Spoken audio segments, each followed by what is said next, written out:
독일의 디트리 본 회퍼라는 유명한 목사님이 계셨습니다. 이분이 자신의 책 나를 따르라라는 책에서 이렇게 경고를 해요. 현대 교회를 향해서 지금 현대 교회의 가장 큰 적은 바로 값싼 은혜다라고 얘기를 했습니다. 그때부터 지금까지 동일한 것 같습니다. 왜 이렇게 값싼 은혜가 무엇이냐라고 얘기를 하냐면 죄에 대한 진심 어린 고백이 없는 회개, 그리고 예수님을 닮으려는 결단이 없는 믿음, 그리고 나를 위해 지신 십자가의 고통을 잃어버린 은혜라고 얘기를 합니다. 어떤 의미입니까? 우리가 입으로는 주여 주여 외칩니다. 하지만 우리의 삶의 현장에서는 예수님을 따르기 위해 필요한, 그를 따르기 위해서 언젠가는 반드시 우리에게 요구되어질 어떤 작은 희생조차도 하지 않으려고 하는 우리 그리스도인들의 행태를 꼬집으며 얘기를 한 것이었습니다. 이 보네퍼 목사님의 신학적 노선은 이제 보수적인 신앙과 신학에서 볼 때는 좀 경계하고 분별해야 될 부분들이 있습니다. 하지만 그럼에도 불구하고 목사님이 남기신 이 제자도에 대해서는 우리가 깊이 생각을 하게 됩니다. 목사님의 지적처럼 우리가 예수님을 주님이라고 하는 것은, 오늘도 우리가 기도할 때마다 주여 주님 하는 것은 단순한 호칭이 아니죠. 작년 한 해 동안 우리가 외쳤던 것처럼 주님만이 왕이십니다 라는 그 고백이 내 인생의 주인의 자리에 내가 앉아 있는 것이 아니라 오직 나의 삶의 왕은 주님밖에 없습니다. 이렇게 진정으로 고백하며 그 고백에 합당하게 따라가는 삶을 사는 이들이 주님이 정말 나의 왕으로 모시고 있는 사람이다. 이 결단이 작년 한 해 우리가 외쳤던 때만 끝이 아니라 평생을 통하여서 고백되어야 하는 것입니다.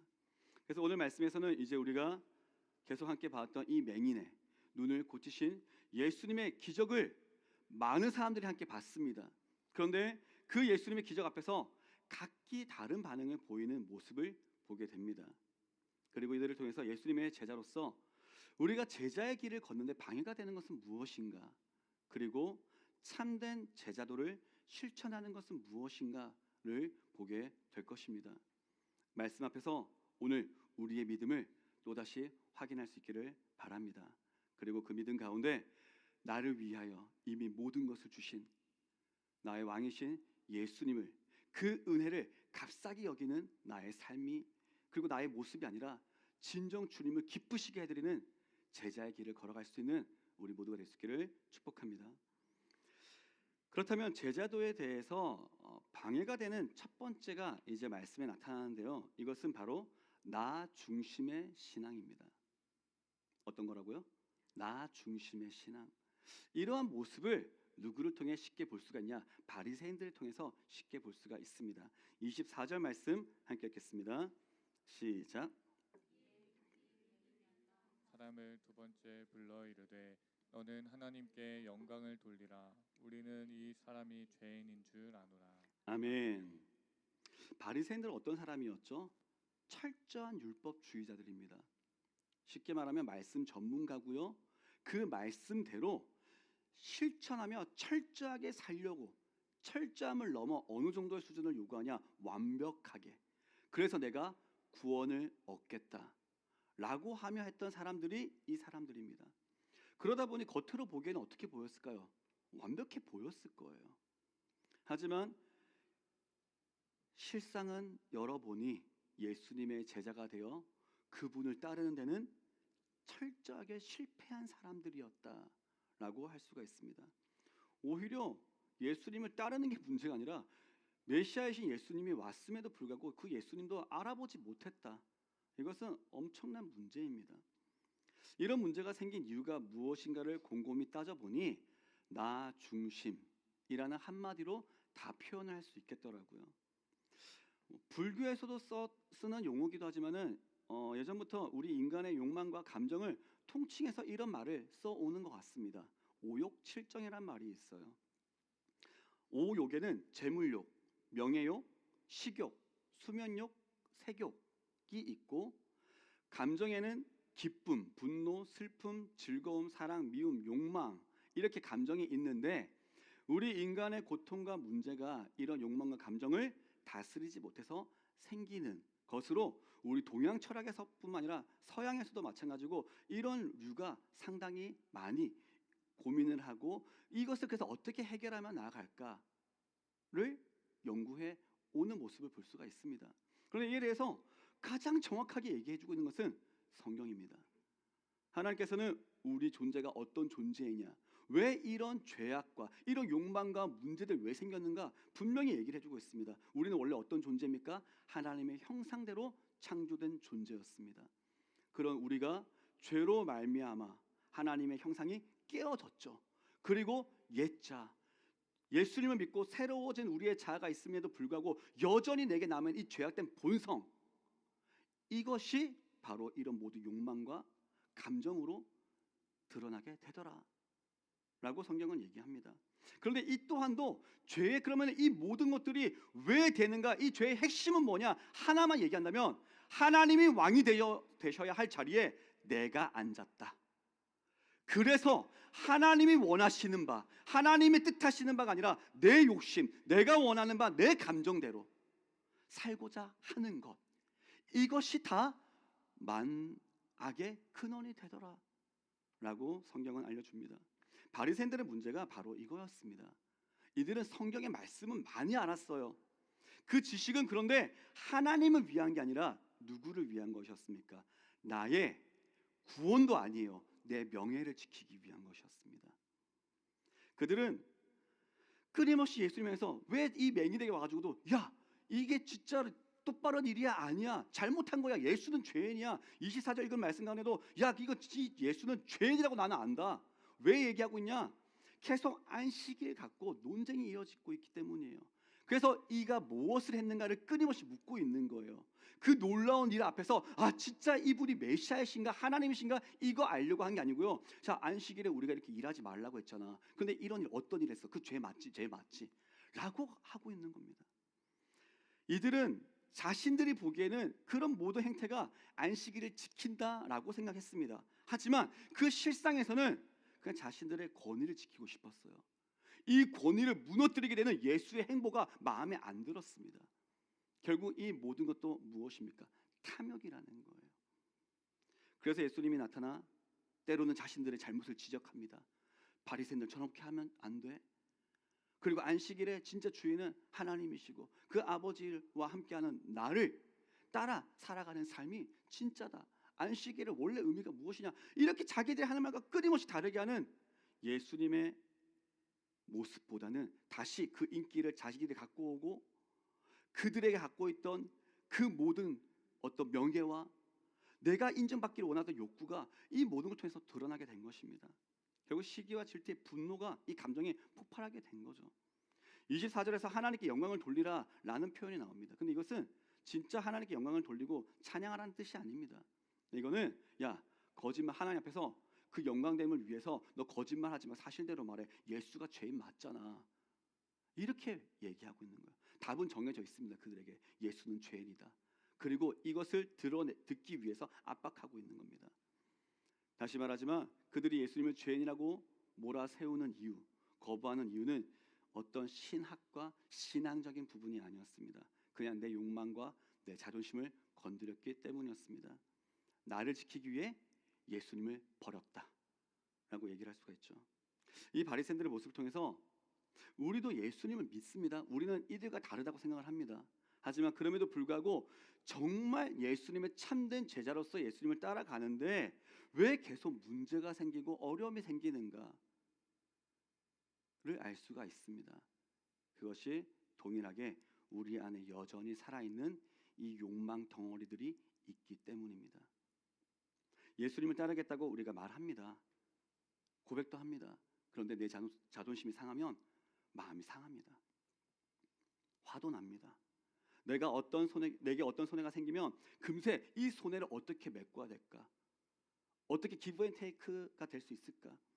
금세 나를 보호하기에 머리 쓰기가 급급합니다. 내 기분이 좋을 때는 신앙생활 잘합니다. 그런데 감정이 상하면 여지없이 약한 모습을 보입니다. 주님을 따르기보다는 주춤하는 우리 모습을 보게 됩니다. 이게 우리의 연약한 모습이라는 거예요. 이 죄된 본성, 즉 이 모든 것들을 파생케 되어지는, 결국 뜯어보니 그 안에 뭐가 있더라는 겁니까? 내 중심이 있더라 이겁니다. 자기 이 중심성을 해결하지 못하면 우리가 평생 교회를 다닌다 하더라도, 교회는 다니지만 예수 그리스도의 제자가 될 수는 없습니다. 내 욕심이 이끈 대로 가면서 예수님을 따라간다라고 어떻게 하는 거예요? 착각하는 거죠. 그래서 예수님은 제자가 되려는 자들에게 가장 먼저 그리고 가장 강력하게 분명하게 하신 말씀이 있습니다. 마태복음 16장 24절 말씀입니다. 함께 읽겠습니다. 그들에게 이르시되 누구든지 나를 따라오려거든 자기를 부인하고 자기 십자가를 지고 나를 따를 것이니라. 아멘. 자기를 부인한다라고 하는 것은요, 그냥 단순히 어떤 겸손한 척하는 것이 아니에요. 내 안에 끊임없이 우리가 주님을 따른다라고 하면서 자기를 부인한다 해서 나를 부인하겠습니다라고 딱 말 한마디 선포한다고 그냥 딱 잘라가지고 변화가 됩니까? 안 되죠.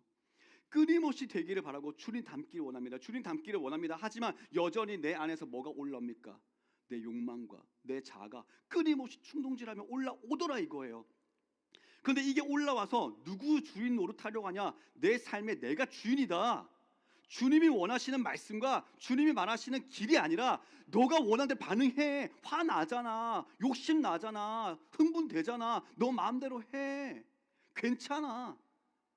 이것을 뭐라고 합니까? 인본주의라고 하는 거예요. 괜찮아. 여러분, 세상이 말하는 괜찮다는 이 모든 위로 가운데 우리가 속지 않기를 바랍니다. 하나님이 말하는 괜찮아, 하나님 안에서 위로로 오는 것은 하나님 안에서입니다. 하나님으로 말미암아입니다. 그런데 하나님을 벗어난 모든 것들은 그 안에 얼마나 달콤한 얘기들이 있다 할지라도 결국 우리를 하나님을 따르는, 예수님을 따르는 길로 인도하지 않고 결국 너가 중심이 되어 너의 마음대로 하다가 그대로 멸망하게 되는 길로 안내할 뿐이라는 것을 꼭 기억할 수 있기를 바랍니다. 내 감정이 주인 노릇하는 이 잘못된 자아가 우리가 깨달을 것은 이미 예수님의 십자가에 함께 못 박혔다. 나의 주인, 나의 왕은 오직 예수님밖에 없다. 그러니 지금 내게 올라오는 이 모든 것들도 그때 예수님 앞에서 나는 다 죽었다. 하나님, 나는 죽었습니다. 내가 이제 사는 것은 내 안에 역사하시며 살아계신 예수 그리스도로 말미암아 사는 것입니다.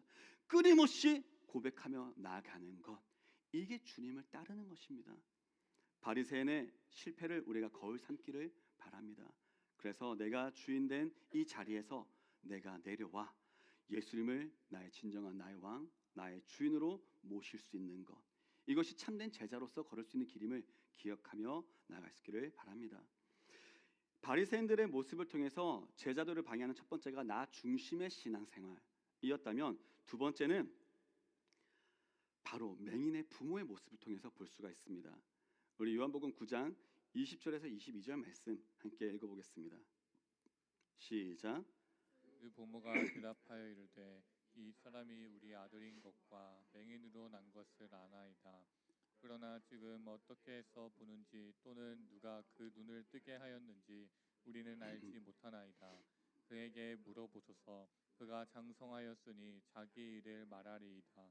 그 부모가 이렇게 말한 것은 이미 유대인들이 누구든지 예수를 그리스도로 시인하는 자는 출교하기로 결의하였으므로 그들을 무서워함이로라. 아멘. 바리새인들이 나 중심이라는 욕망에 빠졌다면 이 맹인의 부모가 걸린 것은 자기 연민과 염려였습니다. 여기에 너무 빠지게 됐어요. 부모가 느낀 이 두려움은 그 막연한 두려워, 그냥 이런 공포심이 아니에요. 실질적인 공포였습니다. 당시 말하는 이 출교라고 하는 것은요, 당장 그냥 너 우리의 이 회에서, 당신은 회당 중심이었습니다. 이 회에서 너희는 출교된다라고 하는 것은 그저 너는 이제 우리와 같은 멤버십이 아니야 라는 정도가 아니고요, 이로 말미암아 너 이제 우리하고 어떤 사회적인 교류할 수 없어. 어디 가서 너 매매하지 않아. 인간적인 관계 맺지 않아. 너는 모든 것에서 너는 아웃되는 거야. 이게 출교입니다. 즉 어떻게 이어집니까? 당장 먹고 사는 문제가 끊어질 수 있고요. 사회적 안전망이 사라지는 생존에 대한 문제가 걸렸습니다. 그러니 당연히 두려울 수밖에 없는 일이기도 합니다. 그런데 이걸 갖고 올무에 걸렸어요.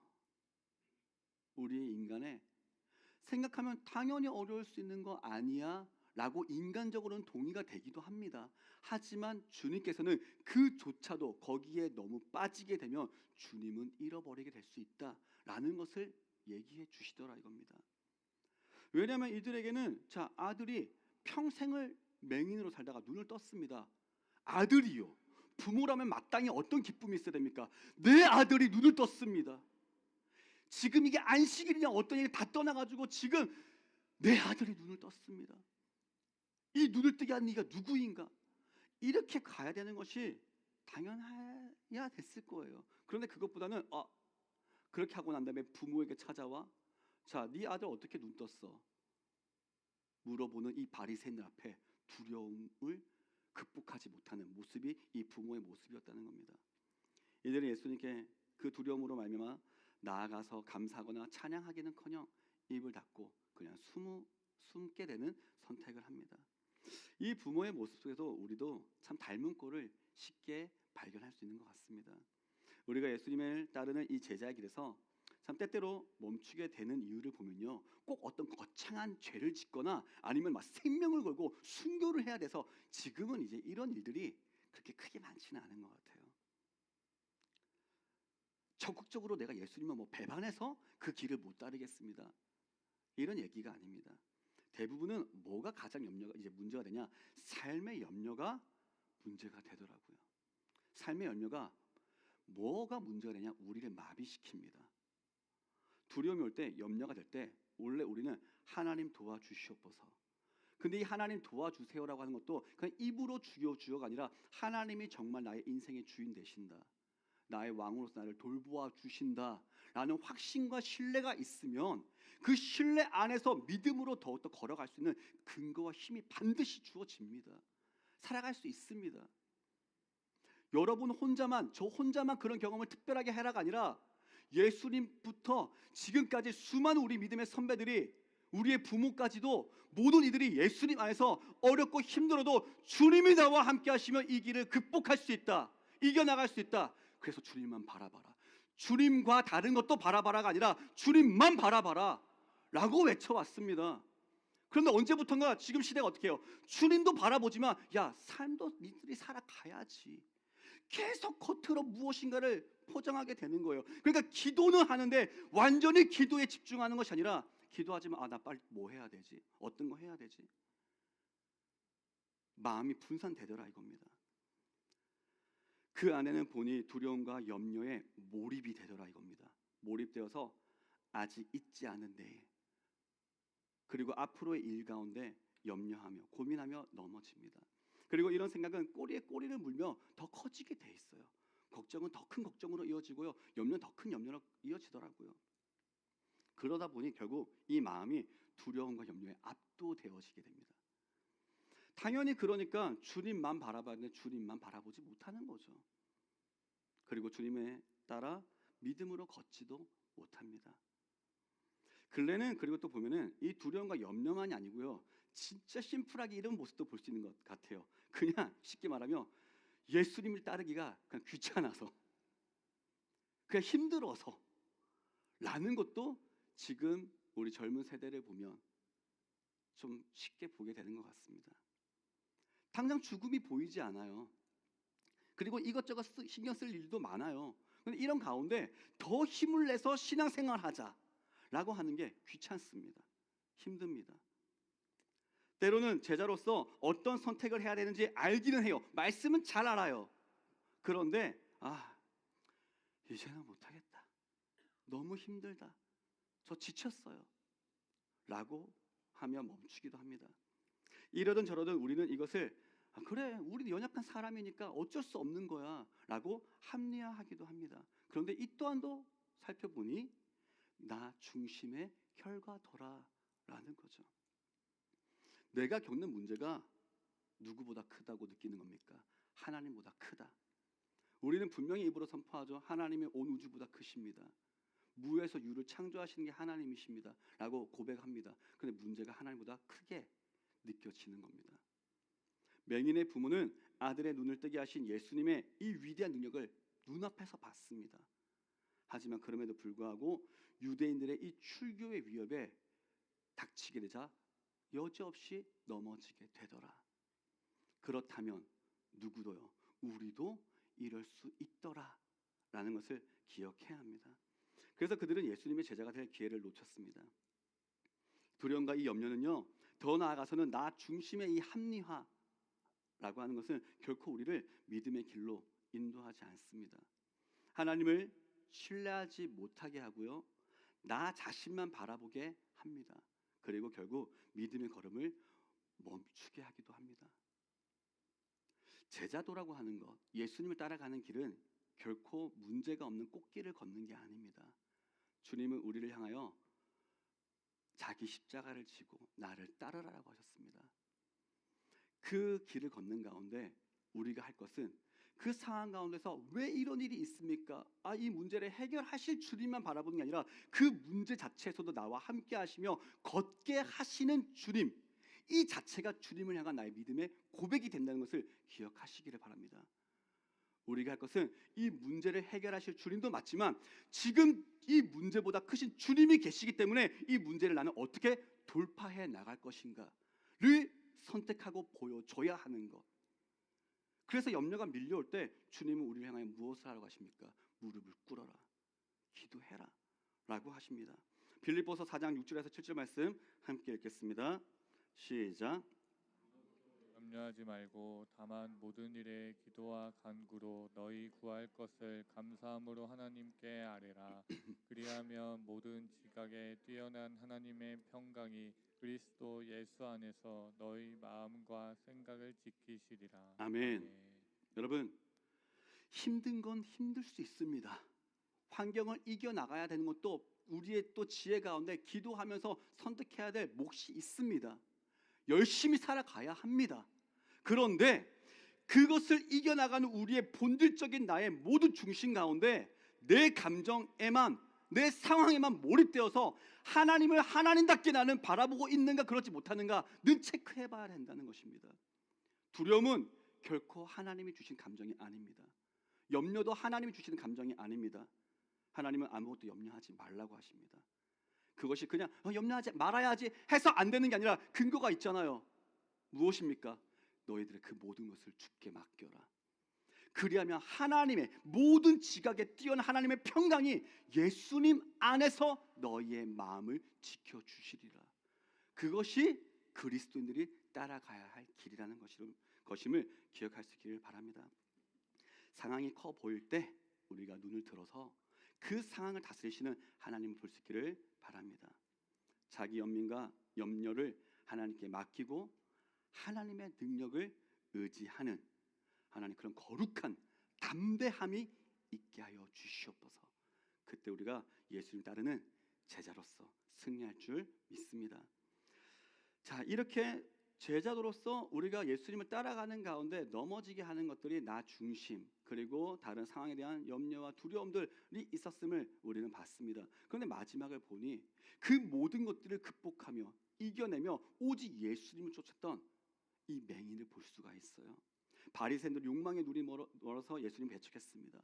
부모는 두려움의 눈이 멀어서 예수님을 외면했습니다. 자, 그렇다면 이제 성경은 우리에게 이렇게 묻는 거예요. 누가 진짜 눈을 뜬 사람이고 누가 진짜 제자인가? 라는 거죠. 오늘의 본문의 주인공 바로 날 때부터 맹인된 사람이 참 제자다 라고 얘기를 합니다. 이 사람은 어떤 사람입니까? 가진 것도 없어요. 없고 배운 것도 없고 심지어 이제는 부모에게까지도 버림받았습니다. 그리고 홀로 이 바리새인들의 위협 앞에 지금 서게 된 장면이었던 거예요. 그런데 놀랍게도 누가 보기에도 가장 약해 보이는 이 사람이 가장 담대하게 예수님을 고백하고 있는 제자의 길을 선택하고 있음을 우리는 보게 됩니다. 어떻게 이가 이렇게 변하게 되었는가 과정을 함께 잠깐 보면요. 바리새인들이 집요하게 예수는 죄인이다라고 강요할 때 그는 이렇게 주눅들지 않고 외칩니다. 25절 말씀 제가 읽겠습니다. 대답하되 그가 죄인인지 내가 알지 못하나 한 가지 아는 것은 내가 맹인으로 있다가 지금은 보는 그것입니다. 아멘. 자, 이 맹인에게 처음 그러면 그 예수에 대해서 너는 죄인이라고 생각하지 않냐? 라고 하는 가운데 이 맹인에게 예수님의 존재에 대해서는 간단했어요. 뭐냐? 그 분이 죄인인지 아닌지는 난 잘 모르겠습니다. 근데 분명한 것은 그분은 누구예요? 나의 눈을 뜨게 하신 분이다. 여기서 시작했습니다. 복잡합니까? 안 복잡합니다. 여러분, 삶은 우리를 너무나도 많이 복잡하게 만듭니다. 다양한 문제, 인간의 관계, 상황들이 우리를 복잡하게 내 감정과 욕망과 얼려서 되게 하지만 신앙은 심플합니다. 오직 예수입니다. 오직 예수가 나에게 어떤 존재인가, 우리는 그것만 복잡하지 않게 바라보면 되는 거예요. 내 욕심이나 내 안위를 계산하니까 어려워지는 거예요. 예수를 따르면서 이렇게 내가 손해봐야 할 것, 내가 얻을 수 있는 것들, 이런 거 하나하나 내가 계산하니까 어려워지는 겁니다. 그냥 그게 아니고 예수가 누구인가, 내게 어떤 존재인가를 먼저 바라볼 수 있는 것, 이것이 믿음의 시작입니다. 이 맹인은 나를 살리신 그 은혜를 그냥 정직하게 고백했습니다. 그리고 더 나아가서 30절 33절 말씀 보니까 이렇게 얘기해요. 창세 이후로 맹인의 눈을 뜨게 한 자는 없는데 이 사람이 하나님께로부터 오지 않았으면 어떻게 이럴 수 있습니까? 라고 하며 이 말에 대해서 옳고 그름을 다 떠나서 당대 최고의 누구예요? 말씀 전문가들 앞에서 말씀으로 가르치고 있더라 이거예요. 자기가 경험한 경험의 지식을 갖고. 그 결과는 어떻게 됐습니까? 응, 그래. 야, 그 말, 너의 말이 맞구나. 하나님께서 그들의 마음을 감동시켜가지고 그래, 그분이 주님이시다. 아, 이 놀라운 믿음을 가진 이에게 우리 박수 보내줍시다. 이렇게 됐습니까? 우리는 이것을 간증으로 듣기를 원하죠. 근데 어떻게 됐어요? 그래, 너 출교. 쫓겨났습니다. 부모님이 그토록 두려워했던 일이 부모는 피해갔지만 예수님을 믿음으로 고백하고 났더니 이는 쫓겨나게 되었습니다. 세상적으로 보면은 그냥 이제 망한 거예요. 예수님 따르다가 망했습니다. 공동체에서 버림받고 사회적으로 고립되게 됐습니다. 그런데 그때 이 제자의 길을 걷는 이들을 향해 하나님께서 세상의 방법과 다르게 참 역설적으로 일하시는 모습을 또 보게 되는 거예요. 그게 뭐냐? 세상으로부터는 쫓겨났는데 주님은 그를 더욱더 찾아오시더라 라는 것이죠. 35절 38절 말씀 우리 같이 함께 읽겠습니다. 시작. 예수께서 사람을 쫓아냈다는 말을 들으셨더니 그를 만나사 이르시되 네가 인자를 믿느냐? 대답하여 이르되 주여 그가 누구시니까 내가 믿고자 하나이다. 예수께서 이르시되 내가 그를 보았거니와 지금 너와 말하는 자가 그이니라. 이르되 주여 내가 믿나이다 하고 절하는지라. 아멘. 마지막 말씀에 절하는지라라고 하는 것은 예배하다, 경배하다라는 뜻입니다. 이는 육신의 이제 눈을 떴을 뿐만이 아니라 영혼의 눈까지 떠서 예수님이 하나님이심을 깨닫게 되었다라는 것이죠. 요한복음 9장 전체를 바라봤을 때요, 예수님께 무릎 꿇고 경배한 사람은 말씀의 전문가인 바리새인도 아니면은 당시에 있던 예수님 제자들도 부모도 아니고요, 사회적으로 가장 비천했고 그리고 놀라운 기적을 경험했음에도 불구하고 축하는커녕 모든 것을 잃고 쫓겨났던 이 맹인 한 사람이었습니다. 그는 잃어버릴 것으로 인해 주저했던 이 부모와는 다르게요, 예수님을 위해 모든 것을 잃어버릴 각오가 되었습니다. 바꿔 생각해 보니까요, 정확하게는 모든 것을 잃어버릴 각오가 되어서 예수님 만난 게 아니고요, 이미 모든 것들을 잃어버렸습니다. 다 내려놨어요. 근데 그랬더니 오히려 주님을 더 깊이 만나게 되었더라. 이게 참된 제자도의 핵심입니다. 제자는 지식으로 되는 게 아닙니다. 계산으로 되는 것도 아닙니다. 예수님의 제자는 딱 한 가지만 기억하면 됩니다. 심플해야 된다고 했죠. 나를 구원하신 은혜. 이 한 가지만 우리가 기억할 수 있기를 바랍니다. 세상의 어떤 위협과 손해보다 예수님을 그래서 더 크게 보게 되는 것, 이게 누구입니까? 우리 제자들이라고요. 이 확실한 은혜의 체험이 있는 사람만이 어떻게 고백되냐? 세상이 나를 버려도 주님이 나를 만나주시면 그것으로 충분합니다 라는 고백으로 나아갈 수 있는 줄로 믿습니다. 말씀 마무리하겠습니다. 바리새인들은 자신의 욕망과 기득권을 지키기 위해서 눈을 감았습니다. 그리고 부모는 자신의 안위와 평안을 지키기 위해 입을 닫았습니다. 서론에서 말씀드렸던 보네포 목사님이 있었죠. 이 분의 표현을 빌리자면 그들은 철저히 값싼 은혜만 추구했던 사람들입니다. 예수님의 기적은 보고 싶어요. 예수님으로 인해 내가 복을 받고는 싶어요. 그런데 예수님을 위해 손해보거나 십자가를 지기는 싫은 겁니다. 그걸 값싼 은혜라고 하는 겁니다. 그들은 나 중심을 지키는 대가로 정작 생명의 주인이신 예수님은 잃어버렸습니다. 반면 모든 것을 잃고 쫓겨난 이 맹인은 정말 두렵고 가장 외로운 그 자리에서 오히려 모든 것 되시는 주님을 만났습니다. 그가 걸어간 길이야말로 반대되는 값비싼 은혜다운 길이라고 할 수 있지 않을까요? 이제 오늘 또 우리는 한 주를 살아가며 또 우리의 삶을 살아가며 선택을 해야 됩니다. 우리도 여전히 내 안에 있는 내 욕망과 감정이 있습니다. 싸워 나갈 겁니다. 그런데 이 부분을 통해서 내가 나의 안전을 지키기 위해 값싼 은혜에 머물러 계시겠습니까? 아니면 때로는 손해 볼 수 있어요. 두려울 수 있어요. 그리고 피곤할 수도 있고 귀찮을 수도 있습니다.